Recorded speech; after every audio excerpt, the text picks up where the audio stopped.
Programme में आपको एक मरतबा फिर खुशामदीद कह रहे हैं। बात हम कर रहे थे पाकिस्तान क्रिकेट के मामलात के हवाले से, और क्या सिर्फ खिलाड़ियों पर ही सारे का सारा मलबा डाल देना या सिर्फ उन्हें नाकामी का ज़िम्मेदार ठहरा देना काफ़ी है? क्या इससे चीज़ें बेहतर हो जाएंगी? क्या पाकिस्तान क्रिकेट इससे बेहतर हो जाएगी? क्या क्रिकेट पाकिस्तान में जो नाकामियाँ हैं इन्हीं खिलाड़ियों को नाकामी का ज़िम्मेदार ठहरा करके हम मतलूबा नताइज हासिल कर सकते हैं? इसी पर गुफ्तगू कर रहे हैं senior sports journalist anchor person Savera Pasha साहब अभी हमारे साथ मौजूद हैं। सवेरा साहब अस्सलाम वालेकुम।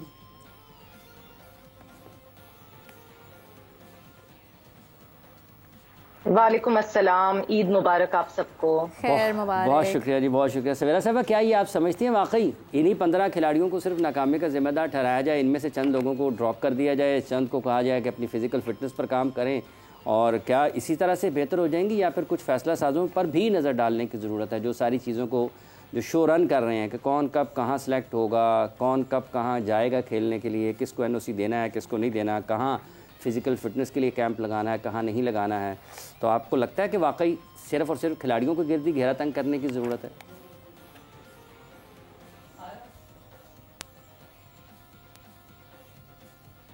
देखिए, सबसे पहली जिम्मेदारी तो खिलाड़ियों की बनती है, क्योंकि हम इस प्लेटफॉर्म पे मुसलसल ये बात करते रहे हैं कि कितना सपोर्ट स्टाफ चेंज हुआ, कितना कोचिंग स्टाफ चेंज हुआ। कॉमन फैक्टर सिर्फ रहा तो ये खिलाड़ी रहे। हम पिछले 3 से 4 सालों में हमने कितनी शक्लें बदली कोचिंग स्टाफ के मद में। पिछले साल से लेके अब तक जो है हमने अभी जो इस वक्त करंट कोचिंग स्टाफ है उसमें जो है कोई 23 तब्दीलियां देखी। सिलेक्शन में भी हमने कोचिंग में 19 तब्दीलियां देखी, सिलेक्शन में 23 तब्दीलियां देखी। सो अलग अलग चेहरे आते रहे हैं। बिल्कुल सिलेक्शन कमेटी पे बिल्कुल एतराज होना चाहिए कि उन्होंने किस तरह का स्क्वाड सिलेक्ट किया। ऐसा स्क्वाड सिलेक्ट किया जिसमें जो है हमारे पास बैटर नहीं था, कोई हमें बॉलर को एज बैटर खिलाना पड़ा। बट पॉइंट ये है कि कितनी उनके पास अपनी वीटो पावर थी, कितनी उनके पास पावर थी, क्योंकि हम वक्तन फवक्तन ये भी बात करते रहे हैं कि एक strange kind of strong power जो है वो टीम के पास है, वो कैप्टन के पास है। तो अगर हम उस पावर की बात करते हैं, और उस पावर जब तक सकलैन मुश्ताक थे उस पावर के लिए मैं भी वाउच कर सकती हूँ कि उनसे पूछा नहीं जाता था और 11 बना के जो डायरेक्ट चेयरमैन को भेज दी जाती थी और साइन करवा दी जाती थी। तो उनके पास राइट्स कितने थे? गैरी कर्स्टन को I would not blame, because Gary Kirsten ने तो अभी अभी ज्वाइन किया टीम को, और अभी अभी ज्वाइन करते ये सारी अभी तो वो समझ रहे थे। तो इतना 11th आवर पे एक कोच ने ज्वाइन किया है, उसको हम ब्लेम करेंगे तो मेरा ख्याल से ज्यादती होगी, क्योंकि जादू की छड़ी तो नहीं थी उनके पास। बिल्कुल सही बात है सवेरा जी। इन तमाम जो हम गुफ्तगू कर रहे हैं, इसके बावजूद प्लेयर्स तो छुट्टियां मना रहे हैं, यूके जा रहे हैं, ईद मना रहे हैं। अच्छी बात है। देखिए, स्ट्रेस हार का भी बहुत ज़्यादा होता है, तो अपना वक्त जो है वो पॉजिटिवली गुजार लेना चाहिए। तो मेरे ख्याल से हमें भी थोड़ा सा स्ट्रेस से बाहर आकर ईद पर फोकस करना चाहिए। अगर खिलाड़ी अपनी छुट्टियां मना रहे हैं तो फिर हमें भी थोड़ा स्ट्रेस से बाहर आना चाहिए।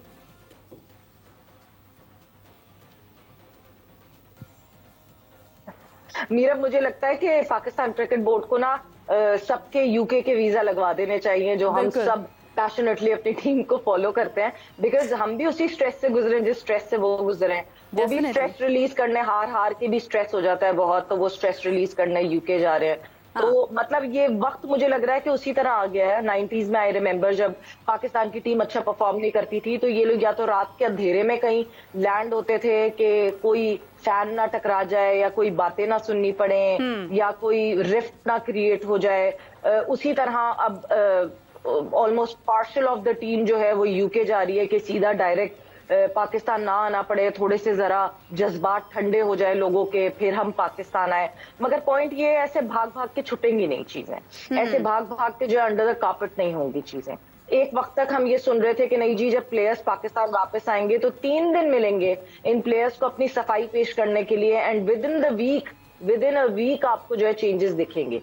अभी तो वो प्लेयर्स डायरेक्ट आ ही नहीं रहे हैं। जब वो आएंगे वो अपनी रिजर्वेशंस बताएंगे। बाबर आजम ने भी यही कहा कि वो मोहसिन नकवी साहब से बैठ के बात करेंगे कि उनको किस प्रॉब्लम्स के इशू थे, उनको क्या क्या इशू फेस करने पड़े। तो अब तो जब वो आएंगे तभी कोई कहानी होगी, तभी कोई डिस्कशन होगी, तभी कोई बात होगी, तभी कोई उस पर एक्शन लिया जाएगा। तो सारी चीजें मेरे ख्याल से थोड़ी सी डिले हो जाएंगी। वसीम साहब, ठीक है, खिलाड़ियों के ऊपर जैसे अभी सवेरा ने कहा और चंद दिन पहले हमने भी डिस्कस किया था कि ये इतनी चीज़ें तब्दील हुई, लेकिन क्या आप समझते हैं स्ट्रक्चरल चेंजेस भी इस वक्त तकाजा है पाकिस्तान क्रिकेट बोर्ड में? जूनियर क्रिकेट कौन रन करेगा, कैसे रन करेगा, कौन पूछेगा इनको जाकर कि पाकिस्तान की ए टीम के टूर्स कहाँ पर हैं, पाकिस्तान की जूनियर क्रिकेट टीम कहाँ कहाँ भेज रही है, आप बैकअप के लिए आपके पास क्या प्लान्स हैं? और इन खिलाड़ियों की अगर वर्कलोड मैनेजमेंट करना है तो उसके लिए एक सारे का सारा आपको प्लान करने की ज़रूरत है। बैकअप को आपने कैसे टीम में डालना है, तो ये तो स्ट्रक्चरल चेंजेस की भी ज़रूरत आप समझते हैं, या फिर ऐसे ही चलने की ज़रूरत है? ठीक है, हार गए हैं, 2-4 दिन का शोर है, आगे बढ़ जाएंगे, और जब जीतेंगे तो फिर फैसल हसनैन साहब उस वक्त मेरा ख्याल CEO थे, वो 3 बोनस ले लेंगे, हारेंगे तो खिलाड़ियों के सेंट्रल कॉन्ट्रैक्ट्स रिव्यू हो जाएंगे।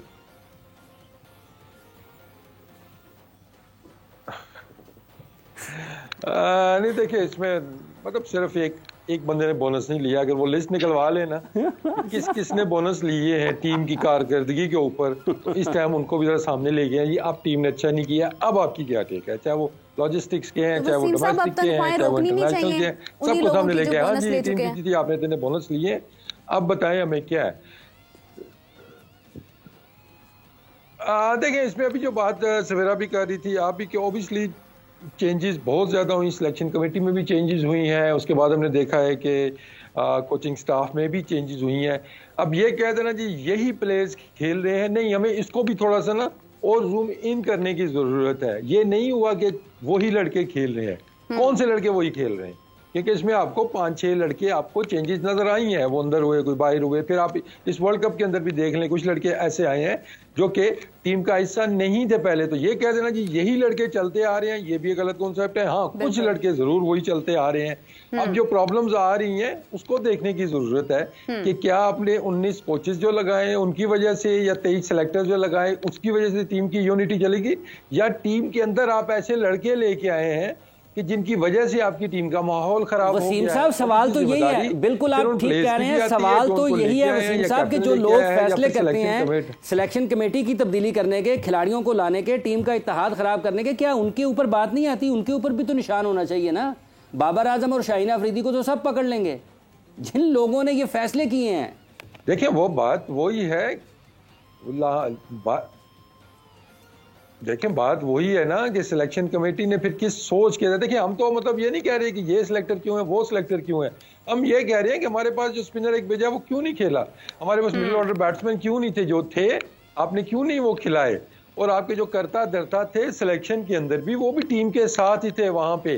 और अगर आपको याद होगा तो शायद कुछ इस तरह की खबर भी आई थी कि ये ओहदा क्रिएट इसलिए किया गया है कि ताकि आपकी प्लेइंग 11 के अंदर कंट्रोल किया जाए, ये वो टूर के ऊपर हम चीजों को मैनेज कर सकें, कंट्रोल किया इसी मकसद के लिए नहीं सर, कंट्रोल किया जाए। तो फिर आपके पास आपकी लॉजिक रह नहीं जाती थी कि हमारी नहीं सुनी गया, तो हाँ, तो वो क्या कहाँ गया फिर आपका कंट्रोल? अगर आप मतलब वो अच्छे को मतलब मकसद के लिए आप ये हैं जी कि प्लेइंग 11 हमारी अच्छी बने, जो लड़के जूनियर हैं उनको भी चांसेस मिले, बात मतलब मेरिट की हो रही थी ना, तो मेरिट तो फिर आप नहीं कर सके है ना। तो ये पूरी चेन आपकी पीछे से चलती एक आ रही है कि क्यों ऐसा हुआ है, क्यों ऐसी चेंजेस आपने की हैं, और अब रिस्पॉन्सिबिलिटी कौन लेगा? मैं फिर कहूँगा कि अभी आप स्ट्रक्चर की बात कर रहे हैं, पहले हमारा स्ट्रक्चर है क्या?